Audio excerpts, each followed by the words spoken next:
究竟廣東話嘅聲調係有9聲啊，定係6聲呢？有人話9聲，有人話6聲，更加有人話爭咩啊？溝埋一齊嚟做9聲6調一笨。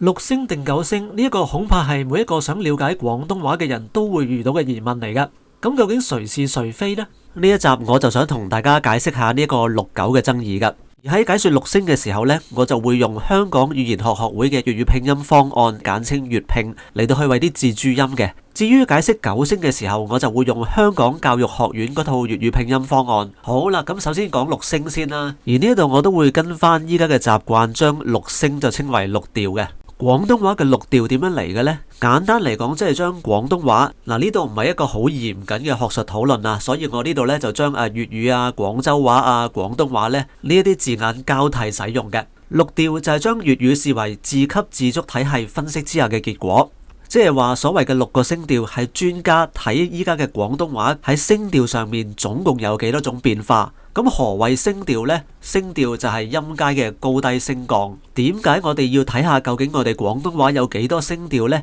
就係因為中文又或者係漢語啦，包括我哋嘅粵語係屬於聲調語言。何謂聲調語言啊？就係話同一個音，我哋會通過聲調嘅變化嚟到去區分字義又或者係詞義嘅。經典例子：買嘢、賣嘢。買同賣係同一個音，透過不同嘅聲調變化，即係音階嘅高低呢，去到傳達不同嘅意義嘅。所謂嘅同一個音啊，就係將個音階嘅變化抽離出嚟先。大家想象下，我哋抽走咗個音階變化呢，呢兩組詞語都係讀成買嘢。聲調係音階嘅高低升降，就好似你唱歌嘅時候發出嘅高低音咁樣樣。嗱，聲音係一瞬即逝嘅。如果我哋要將佢哋用書寫系統記錄落嚟呢，就要靠一啲方法啦。例如音樂就用5線譜啦。至於漢語聲調嘅記錄，我哋一般都會用到呢一個5度制調值標記法。簡單嚟講，橫軸就代表音長，中軸就代表音高，音高呢就分為5格。由低至高用數字1、2、3、4、5表示，你姑且當佢係哆唻咪發嗦咁樣樣啦。例如我哋講分開嗰個分字，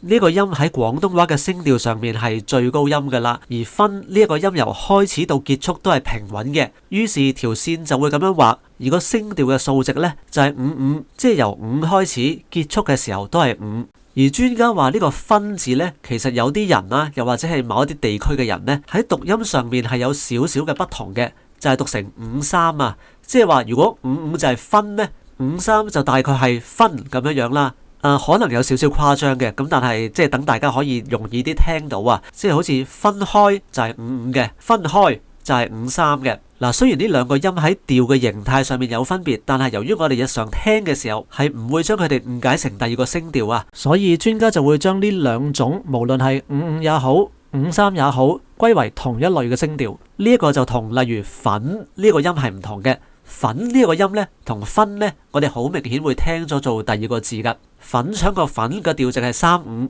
墳場嗰個墳呢，呢個調值就係11，而墳場個墳呢個音喺廣東話嘅聲調呢，就係一個最低嘅音嚟噶啦。用呢一種方法去研究依家廣東話嘅調型嘅變化，我哋就可以得出呢6種可能性。而正如我頭先所講啦，調型稍有不同，但係我哋唔會聽咗做第二個字呢，專家都會將佢哋歸為同一個類別嘅。而描述呢一啲調型嘅時候，一般都唔會成幅圖咁樣畫出嚟噶。學術文章有時會用符號，有時會將嗰個調值寫出嚟，即係55啊、53啊、35啊呢一類，有時就會為呢一啲調型去俾個名稱佢，例如高平、高降、高升、中平呢一類呢，就係呢啲調型嘅名稱。但係呢啲方法喺打字上面呢，都唔係咁方便，更何況我哋日常講嘢嘅時候邊度得閒理佢係55定53啊？所以一般嘅拼音方案都會將呢啲聲調嘅類型再抽象化。慣常嘅做法就係將佢哋用數字嚟到去表達，好似粵拼咁樣樣，分、粉、瞓、焚、粉、瞓呢6個音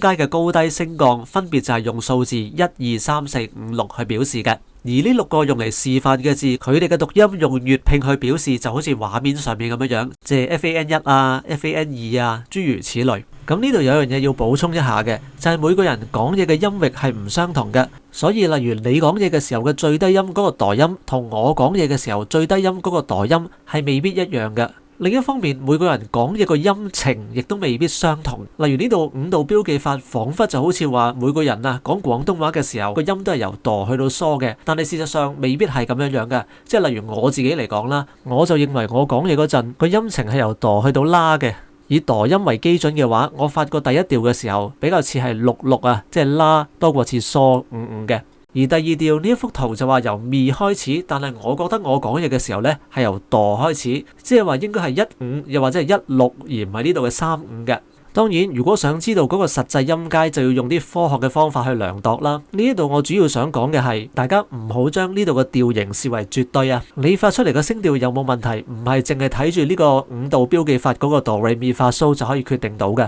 至於喺日常生活應用上面，我哋只需要知道粵拼嗰個1至6調分別對應邊一個音階嘅高低，咁就夠噶啦。嗰啲乜鬼嘢3/5啊、5/5啊、高頻高降高聲啊呢啲咁嘅字眼呢，留翻俾專家啦。好啦，翻嚟正題嗱，分呢個音呢，我哋係有分、粉、瞓、焚、粉、瞓呢6種變化啦。而將呢個聲調變化套用到其他嘅字音上面呢，我哋就可以有例如啊嚇，詩、史、事、時、事、事，又或者好似呢個咁樣。筆、拔、拔、拔、拔、拔，冇錯，唔係個個音都一定有字可寫㗎。而我頭先所做嘅，將一個抽離咗聲調嘅音，通常咧都係由第一調開始，再校翻、吞翻其餘嗰5個聲調出嚟。呢一個做法就稱呼為調聲。大家喺網上面見到有啲教材咧，就會將呢啲分、粉、瞓、焚、粉、瞓，用一啲口訣，例如39405啊、3碗細牛腩麵啊。呢一類嘅句子去教大家錄聲，其實都係想大家去熟悉呢6個聲調喺粵拼當中嘅次序，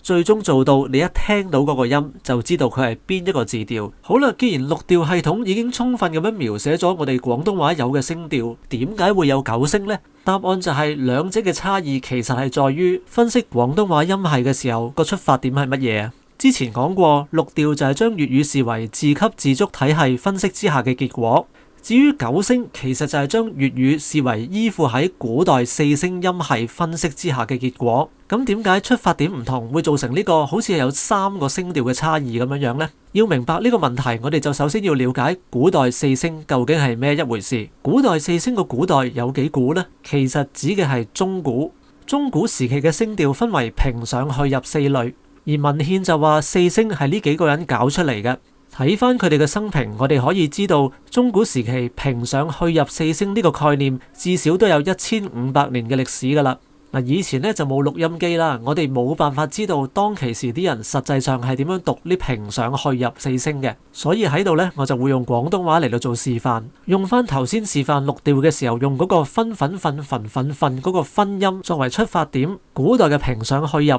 其中一個可能性咧就係分、粉、瞓、忽。咁樣嘅嗱，我諗如果大家有一啲基本嘅拼音概念，尤其是我哋喺香港啦，哪怕嗰啲英文名啊、街道名嘅拼音未必好有系統，你接觸過呢啲串法之後，聽呢一個分、粉、瞓、忽嘅聲調變化，都可能會覺得冇理由個忽音係會視為同分音同音，只不過係個聲調不同，即係一個聲調變化嘅一種嘅喎。因為我哋好直觀就會覺得，喂，分呢嘅拼音就係 FAN 啦，粉同瞓都係 FAN，但係忽明明你點搞都係 FAT 嚟嘅，冇理由係 FAN 嘅喎。咁根本連個基本音都唔同，你點能夠話 FAT 啊、忽啊係 FAN 分嘅聲調變化呢？嗱，首先呢一個睇法係冇錯嘅，只不過我哋亦都要從古人嗰個角度啊去考慮下成件事，就係古代咧就冇呢啲 FAN、FAT 呢啲拼音符號嘅。古代嘅人制定平上去入嘅時候，佢哋係點樣做呢？就係話以氣類相推谷，而佢哋嘅邏輯應該就係咁樣嘅。嗱，分、粉、瞓唔需要爭議啦。至於分同忽個關係呢，古人個邏輯應該就係話啊，你細心留意下，你講個分字同個忽字嘅時候，留心觀察下你嗰啲發音器官係點樣互相協調發到呢一啲音出嚟，你就會發現喺個分啊最後嗰個所謂嘅 N 音同個忽字最後嗰個所謂嘅 T 音喺發呢兩個音嘅時候，個動作呢係完全相同嘅。即係要形容嘅話呢，就係你嘅脷尖都同樣地係會頂住你嘅上齒背，唯一嘅分別呢，就係你發嗰個 N 音嘅時候，你嘅聲帶係會繼續震動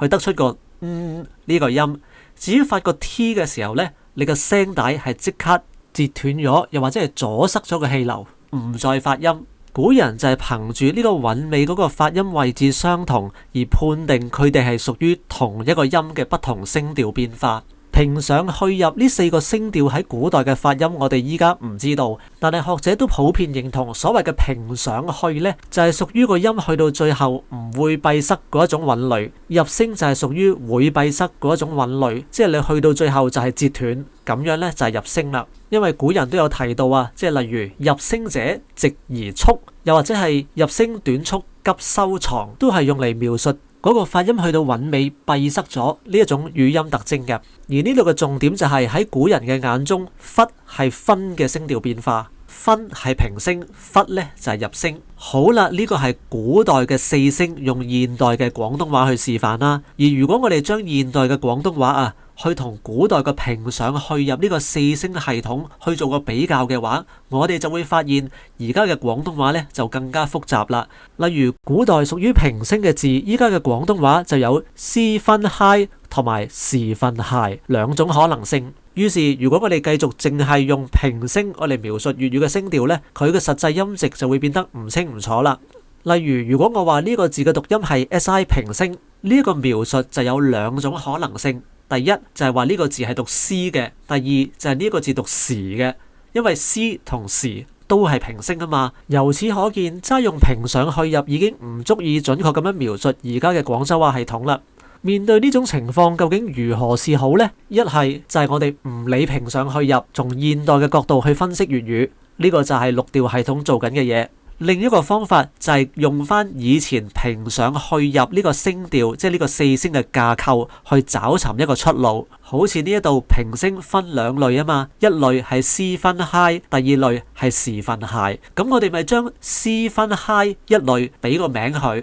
保留翻平上去入呢啲名。於是我哋就喺之前加一個字，絲分嗨呢一類呢就叫做陰平，時分諧呢一類呢就叫做陽平。古時嘅一個聲調去到而家廣東話一分為2，呢個情況亦都唔係淨係喺平聲嗰度出現嘅，上聲去聲都有呢個情況。至於入聲更加係一分為3添。所以古代嘅4聲去到而家嘅廣州話就變成一個9聲嘅系統，分別就係陰平、陽平、陰上、陽上、陰去、陽去、陰入、中入、陽入。呢啲係聲調名稱，而拼音系統咧好多時都會為呢啲聲調名稱賦予一個數字，去方便清説同埋打字嘅。例如教院方案1至9順序就係表示陰平、陰上、陰去、陽平、陽上、陽去、陰入、中入、陽入。而喺呢度補充幾句啊，用陰陽去表達古代同一個聲調而家嘅不同類別，同埋數字1至9分別代表邊一個聲調，呢個唔係第一日就係咁嘅，而係一路發展落嚟慢慢形成嘅習慣。例如陰陽曾經出現過嘅說法呢，有高低同埋上下，所以如果你翻查一啲舊書，發現嗰個聲調嘅次序又或者聲調名稱有啲出入呢，呢個一啲都唔出奇嘅。好啦，跟住我就會用呢個9聲嘅次序作一個調聲嘅示範。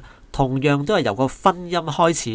，1至9嘅聲調分別嘅讀音呢，就係分粉瞓焚粉瞓忽忽忽。嗱，將教院方案9聲嘅次序同之前提及過粵拼嘅6調系統做比較嘅話呢，大家若果唔係太善忘，都會發現9聲系統頭6個聲調分粉瞓焚粉瞓，同6調系統嗰6個聲調分粉瞓焚粉瞓喺個音值嘅高低上面係完全相同嘅。但係咁唔代表9聲系統即係教院方案嘅聲調1至6係完全等於6調系統粵拼方案嗰個聲調1至6喎。我喺呢度用個忽字嚟做示範，大家就會明白我係咩意思㗎啦。喺9聲系統，如果我哋要用調聲嘅方法調到個忽音出嚟呢，個做法仍然係由個分音開始，順序咁樣調校出分粉瞓焚粉瞓忽忽忽呢9個聲調。至於粵拼調校忽呢個音嘅次序呢，就會係忽忽忽忽忽忽。重點就係，如果我哋用第一聲又或者係第一調，即係分呢個音我嚟做基準嘅話呢，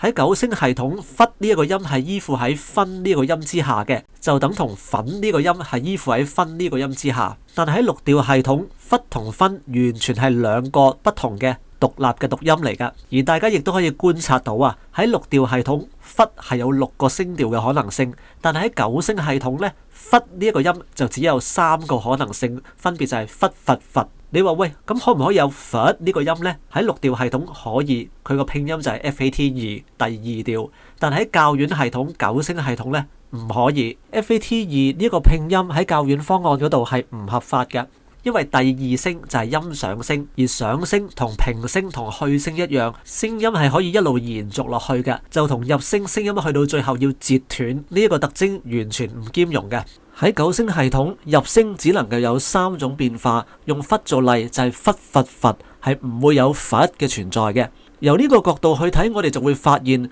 將九聲六調兩個名就咁比較之下，驟眼睇嚟好似係九聲比起六調多3個聲調，但係事實啱啱相反。當一個讀音係非入聲嘅時候，無論係九聲同六調兩個系統都可以俾到6個可能性出嚟。但係當個讀音係屬於入聲韻嘅時候，九聲系統所能夠描述嘅讀音其實係比起六調系統少3個嘅。嗱，去到呢一度亦都唔爭再介紹埋啊！我哋而家廣東話有3類嘅入聲韻，呢個係同古代完全相同嘅。第一類就係一路我哋做示範嗰個分粉瞓忽啦，之前都講過啦，呢個字個 N 音同個 T 音發音嗰個位置都係條脷頂到你個上齒齦位去得出嘅。呢一組字嘅入聲韻尾係 T， 對應嘅非入聲韻尾呢就係 N。任何嘅 N 尾都有所相應嘅 T 尾嘅入聲韻嘅，例如呢一度煎剪戰節就係另一類嘅 N 尾對 T 尾嘅字啦。第二種嘅入聲韻呢就係 M 尾對 P 尾，好似呢一度嘅金感咁急，你發呢個 M 音同 P 音都係將你個雙唇合埋而達到嘅。最後一類嘅入聲呢就係 NG 尾對 K 尾，好似呢一度嘅噔等噔得，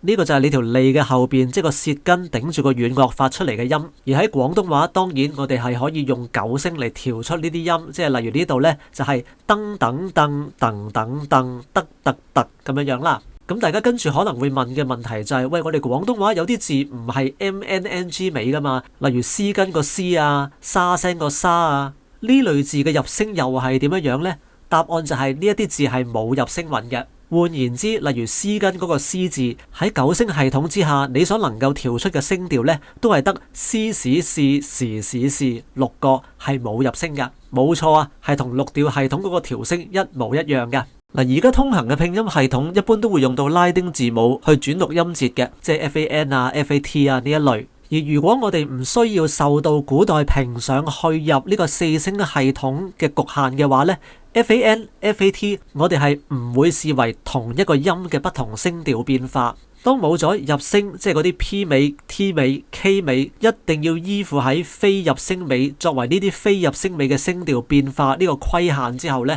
我哋睇翻而家嘅廣東話，我哋就會發現音平聲嘅分同音入聲嘅忽嘅音高係相同嘅，所以喺六調系統當中呢，佢哋就唔會將佢哋分開。而例如喺粵拼嗰度呢，分同忽同樣會歸為聲調一嘅。同樣地，音去聲同中入聲嘅瞓同發，嗱發就冇字可寫啦，呢度就用發去俾大家去領略下，瞓同發個音高係相同嘅，所以粵拼嗰度兩個字同樣都係聲調3，最後瞓同發九聲系統屬於陽去聲、陽入聲，但係喺粵拼呢，都係聲調6，咁係咪粵拼冇咗入聲呢？當然唔係啦，純粹係原有4聲系統裏邊入聲呢個概念喺粵拼嗰度係由韻尾嗰度反映出嚟啫。例如呢度分係 FAN，忽係 FAT，N 尾一定係非入聲，T 尾一定係入聲。於是好似校韻呢類拼音方案，佢既係用拉丁字母去表示音節，入聲與否已經可以從佢個韻尾得知，同時佢又喺聲調嗰度區分入聲與否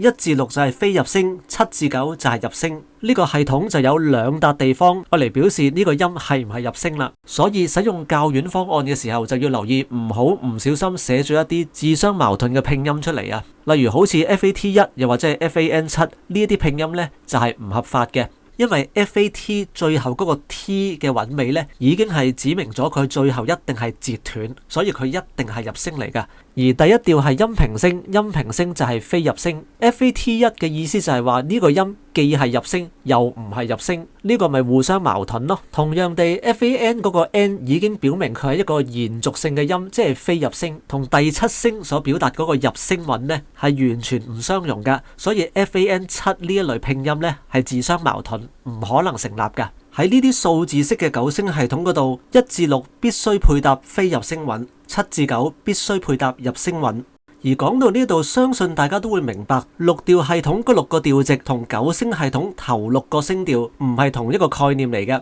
但係我就曾經睇過有 YouTube 片介紹粵拼嗰6個聲調嗰陣，將六調系統嘅聲調1稱呼為音平聲，聲調2又稱呼為音上聲，如此類推，咁樣去介紹粵拼嘅六調系統。換言之，佢係將九聲系統嗰個聲調名稱作為六調系統嗰6個調號嘅稱呼。我想喺度強調呢，就係呢個做法係完全錯誤嘅。六調系統嘅聲調1絕對唔等於音平聲。呢個畫面用忽嚟到做例子，就更加容易理解當中嘅差異啦。忽呢個音喺粵拼係聲調1，冇錯，但係佢絕對唔係音平聲，因為佢係 T 尾嘅。T 尾已經充分咁樣顯示出呢個係一個入聲字嚟嘅。九聲六調係2個完全不同嘅系統，佢哋嗰啲聲調名係唔可以共用噶。好似呢個忽字咁樣，佢喺粵拼係聲調1，但係同時佢係屬於音入聲。呢一樣嘢大家千萬要留意啊！講到呢度，大家都會明白啦。九聲六調2個系統真正嘅差異不在於聲調嘅多寡，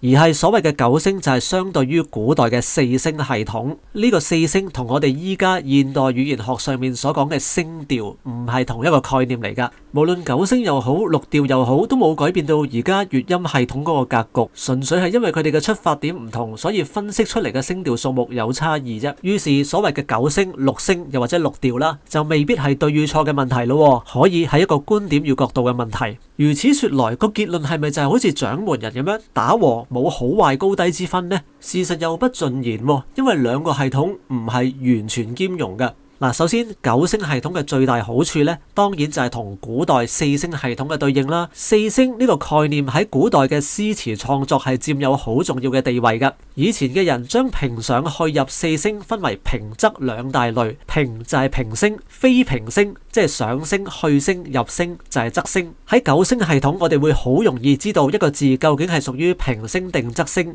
即使係用數字，即係好似呢個較遠嘅九聲系統，我哋都好容易知道第一、第四聲就係平聲，其餘嘅就係仄聲。而喺六調系統，音平音入歸為第一調，所以第一調可以係平聲，可以係仄聲。要真正分辨呢個第一調究竟係平聲定仄聲呢，就要睇埋嗰個音嘅韻尾係唔係 PTK 啦。係嘅話，即係入聲啦，入聲即係仄聲，否則就係平聲。呢一個就係九聲系統比起六調系統更加方便嘅地方。但係另一方面呢，六調系統亦都有唔少嘅優勢㗎。首先就係將忽忽佛呢啲音視為分粉瞓瞓瞓瞓嘅聲調變化，係冇將佢哋2個音當成獨立咁樣處理咁直觀嘅。第二，九聲系統之前都講過啦，有啲字好似呢個分係有9種可能性嘅，而有啲音好似 C 呢啲呢，就只有6個可能性，係唔會有入聲嘅。呢個又係九聲系統比六聲系統複雜嘅地方。第三就係如果我哋睇住個音節，睇住個羅馬拼音嘅話，FAN 同 FAT 個地位亦都唔相同噶噃。FAN 即係個分音呢，就有6個可能性，分粉瞓瞓瞓瞓。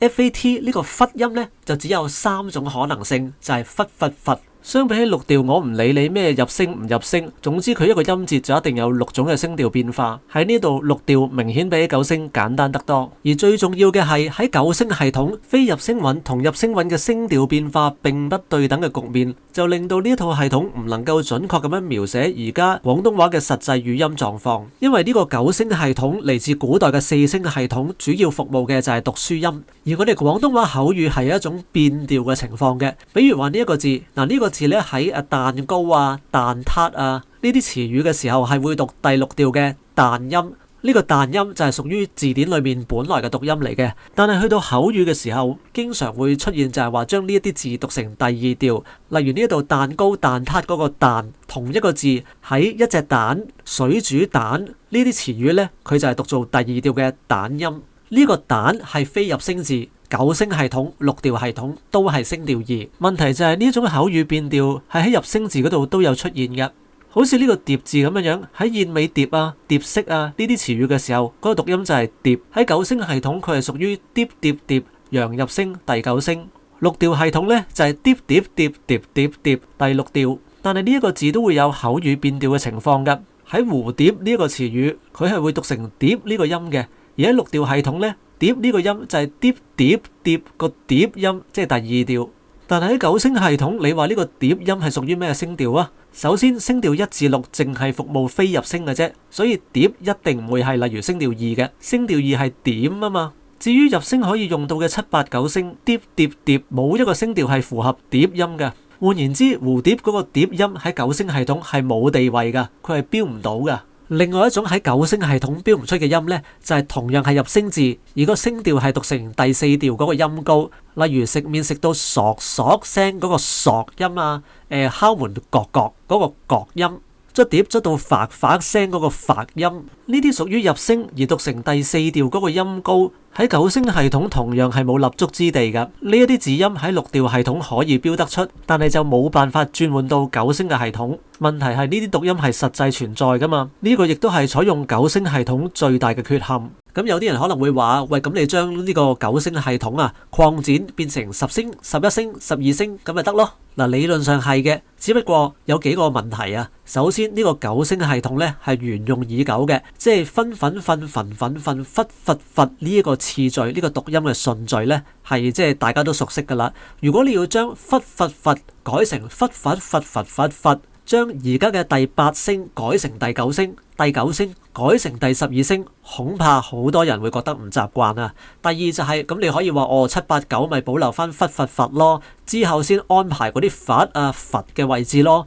但係咁樣做嘅話咧，呢個入聲同非入聲嗰個次序就變得好混亂啦。相比之下，6調方案就更加簡單直接咯。咁綜合以上情況，我就覺得喺日常生活應用上同埋對初學者嚟講，6調系統係比起九聲系統更加容易掌握同埋學習嘅。更何況6調系統係可以標到而家九聲系統冇辦法標到而存在喺實際語音上面嘅粵音音節。咁所以對於學習粵音嘅人呢，就不妨由淺入深啊。首先熟悉咗6調系統先，真係有需要先至接觸呢個九聲系統都未遲啊。好啦，希望呢條片段可以為大家解答到究竟粵音係有6聲定係9聲呢個疑問啦。